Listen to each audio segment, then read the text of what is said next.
Assalamualaikum warahmatullahi wabarakatuh dan selamat pagi. Oke, langsung saja. Jadi hari ini kakak akan mereview chapter 5 Let's Face Niagara Falls. Jadi chapter ini kita akan membahas tentang deskripsi teks sama seperti sebelumnya di chapter keempat. Deskripsi teks. Ada yang masih ingat deskripsi teks itu apa? Bagaimana itu deskripsi teks, ciri-cirinya, dan bagaimana strukturnya. Oke, sedikit kakak jelaskan.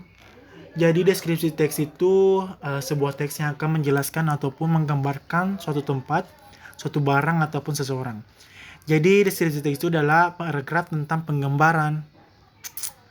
Ada yang masih ingat strukturnya itu ada dua. Yang pertama itu identifikasi, gambaran atau umum atau suatu topik gitu. Jadi identifikasi itu adalah gambaran umum suatu topik untuk strukturnya. Yang kedua itu description text adalah ciri-ciri khusus yang dimiliki oleh benda, hal ataupun seseorang. Begitu. Description itu adalah ciri-ciri khususnya. Untuk ciri-cirinya kan kemarin ada 3. Yang pertama itu menggunakan simple present tense, itu menggunakan verb 1, simple present tense-nya. Kedua menggunakan to be. To be-nya itu amisar, oke. Yang ketiga itu hanya fokus pada satu objek tertentu. Jadi maksudnya itu hanya fokus pada satu objek tertentu. Misalnya kalau kita bahas Monas kayak kemarin itu, berarti yang dibahas itu hanya Monas tertentu, nggak boleh yang lainnya, hanya fokus pada Monas tersebut. Seperti itu. Oke, lanjut, kita langsung saja masuk ke chapter 5, Let's Face in Niagara Falls.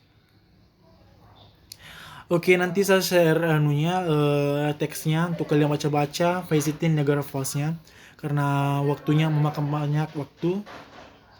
Oke, text 1, match paragraph 2 to 7 above with feature A to F as follows. Paragraph 4 is done for you as an example. Langsung saja, paragraf 2 itu jawabannya F. The first to enjoy in Niagara Falls is a cave of the winds. Jadi hal yang pertama itu yang bisa dinikmati di Niagara Falls itu adalah ini. Jawabannya F. Orang-orang bisa menikmati hembusan-hembusan deburan-deburan air Niagara Falls di Cave of the Winds. Ini. Oke, langsung lanjut, paragraf 3 jawabannya itu adalah B. Sini, the second charm is made of the mist boat tour. Jadi ini adalah mist boat tour. Ini adalah mist boat tour. Jadi jawabannya itu adalah B. Paragraf keempat lanjut ke jawabannya nomor 3. Bagian C. Sini sudah dijawab ya. Paragraf 4 itu adalah jawabannya C.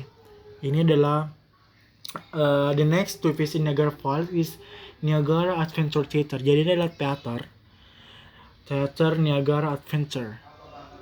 Oke. Lanjut ke paragraf kelima, jawabannya itu adalah A.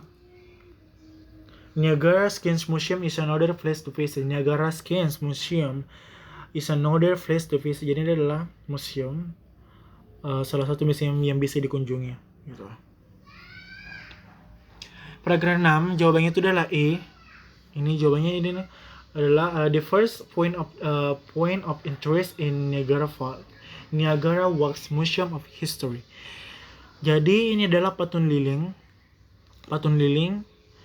Di sana terdapat ada Diana, Princess Diana, dan masih banyak lagi.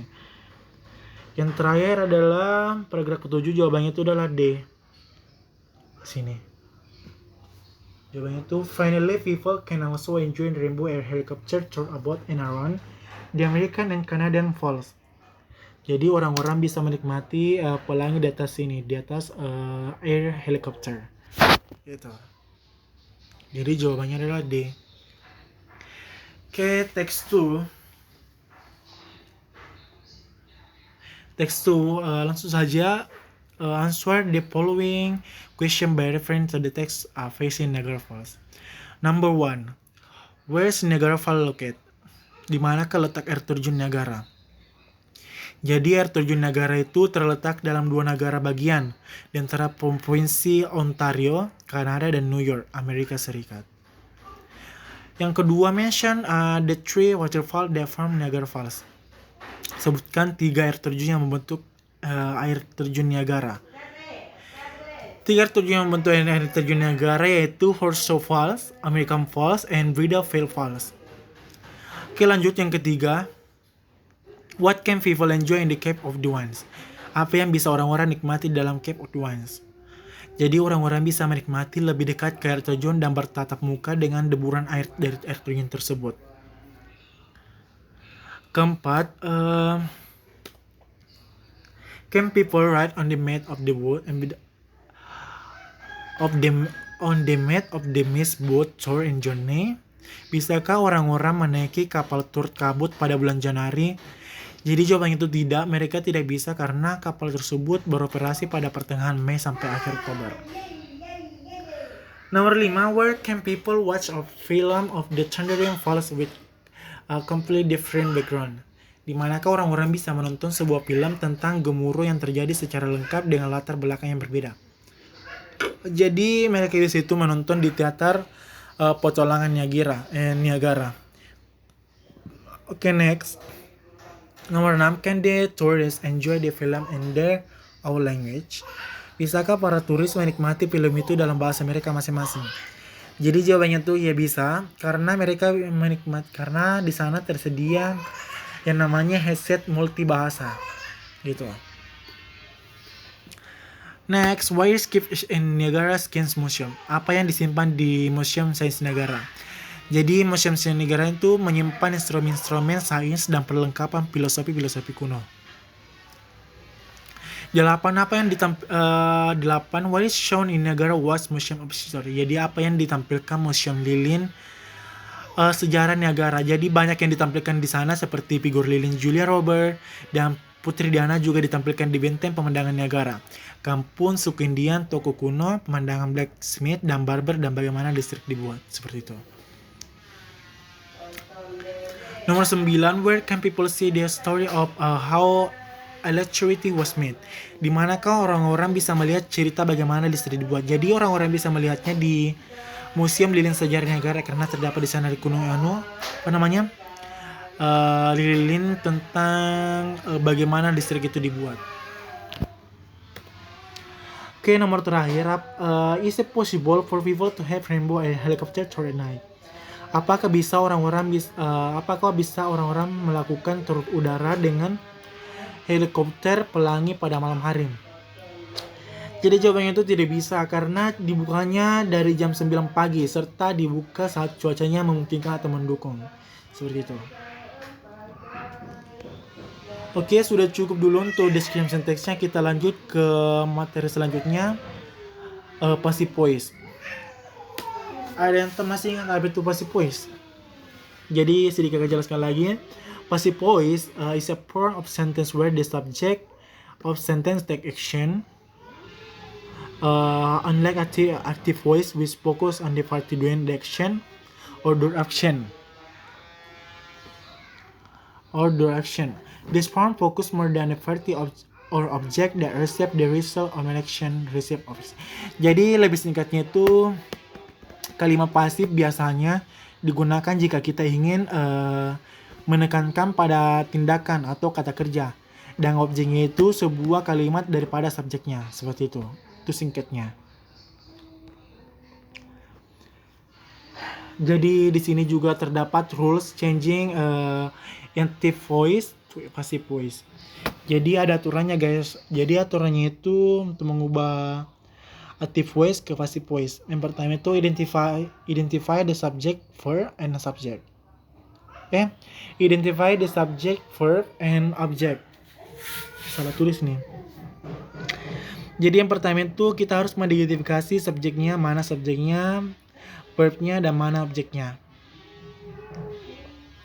Yang kedua itu change the object into subject. Jadi ubah objeknya menjadi subjek.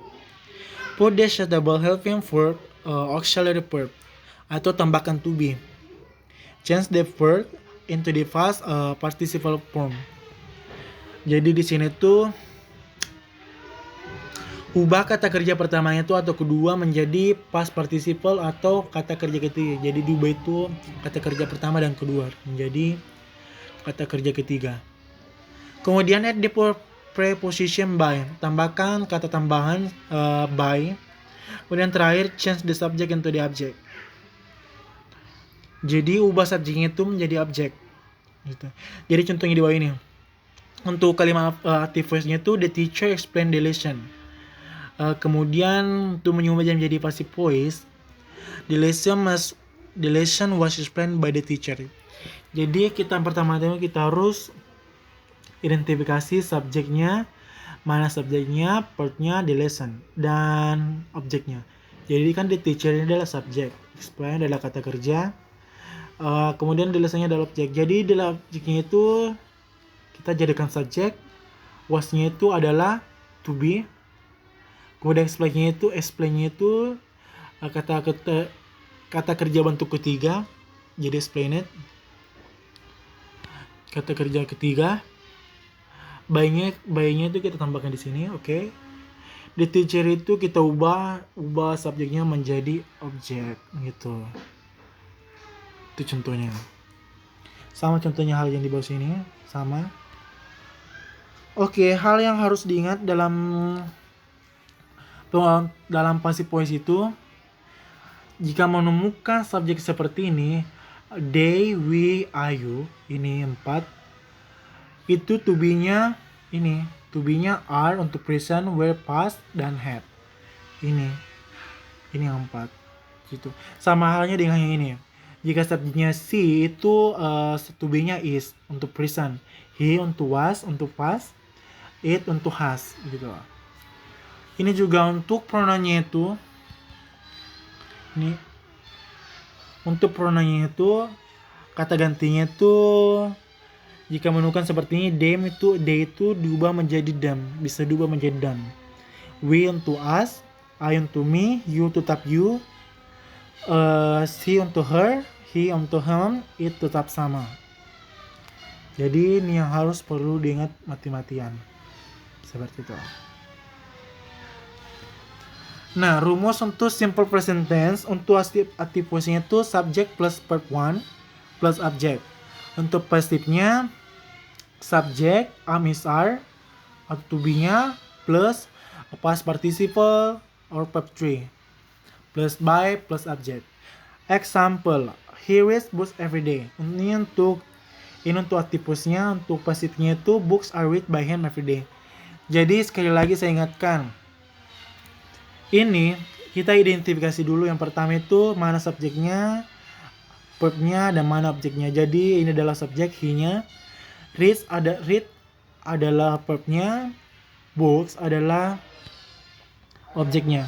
Jadi books-nya itu kita jadikan di sini jadikan objek, jadikan subjek, objeknya itu kita jadikan subjek. Jangan lupa to be-nya di sini. Kata bentuk ketiganya itu sini tambahkan.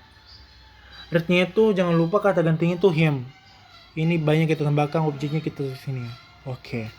Everyday. Jadi untuk pasifnya book are read by him every day. Oke, next untuk simple past tense, untuk rumusnya active voice, subject plus verb 2 plus object. Untuk pasifnya subject plus was were, verb 3, by plus object. Example-nya, he gave some book. Jadi jangan lupa lagi, saya ingatkan lagi, identifikasi dulu mana subjek, verb, dan mana objek. Ini kan subjeknya, ini kata kerjanya, ini objeknya. Ini kan gave, ini kata kerja keduanya dari gave. Jadi kita menjadi gave.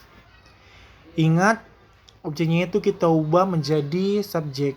Was-nya itu kan karena lampau, jadi kita tambahkan was. Given itu dalam bentuk ketiga, kata kerja ketiga. He-nya itu di sini. Jadi subjeknya itu diubah menjadi objek gitu. Jadi untuk passive voice-nya, a book was given to Tom by him. Oke, yang terakhir simple future tense. Untuk aktifnya itu subject plus will, shall plus verb one plus object. Untuk pasifnya is subject plus will, shall be verb 3 by plus object. Example, he will finish the homework. Untuk active voice-nya. Untuk pasifnya ini, the homework will be finished by him. Sama ji contohnya ini kemarin nganunya. Sama ji cara pembentukannya, cara mengubahnya menjadi passive voice sama aja. Makanya saya bilang dari awal, baca aturannya ini sangat mudah dipahami, sangat mudah dipahami. Oke, jadi cukup untuk hari ini dulu. Untuk hari ini review chapter 5-nya. Saya kira itu cukup. Kurang dan lebihnya mohon dimaafkan. Saya tutup dengan ucapan wabillahi taufiq wal hidayah. Wassalamualaikum warahmatullahi wabarakatuh dan selamat beraktivitas.